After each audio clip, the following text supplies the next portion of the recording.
U23 tampil luar biasa di ajang kualifikasi Piala Asia. Berstatus sebagai tuan rumah grup K, skuad Garuda Nusantara memainkan permainan impresif di ajang tersebut. Mereka menjadi pemuncak klasemen dengan menyapu bersih 2 kemenangan. Pertama, timnas Indonesia U23 berhasil mengalahkan Cina Taipei dengan 9 gol tanpa balas. Berikutnya, skuad Garuda Muda juga mampu mengalahkan Turkmenistan dengan skor 0-2. Itu artinya timnas Indonesia U23 memastikan 1 tempat lolos ke Piala Asia Qatar. Kelolosan tersebut menjadi sejarah baru untuk skuad Merah Putih. Pasalnya, ini menjadi yang pertama kalinya skuad Garuda Nusantara bermain di turnamen tersebut. Sebagai informasi, turnamen ini sendiri baru digulirkan pada tahun 2013.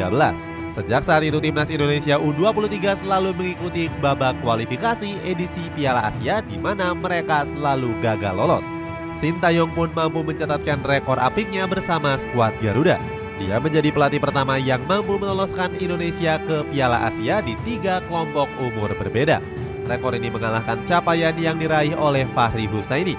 Mantan pelatih Persela Lamongan ini sebelumnya berhasil membawa tim nasional Indonesia U16 dan U19 lolos ke putaran final.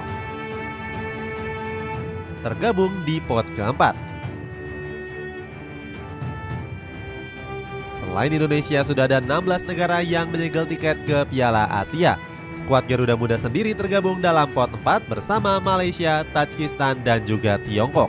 Sedangkan pot pertama diisi oleh negara raksasa seperti Jepang, Arab Saudi, Uzbekistan, dan juga tuan rumah Qatar.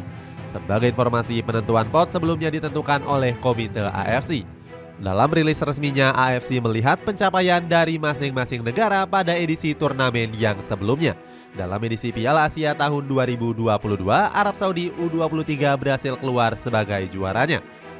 Sedangkan Uzbekistan yang menjadi runner-up juga berhak menempati pot pertama. Selain finalis juga ada peringkat 3 terbaik yakni Jepang yang juga menjadi pot pertama, ditemani dengan Qatar yang menjadi tuan rumah. Sementara itu di pot kedua ada Australia, Korea Selatan, Irak, dan Vietnam.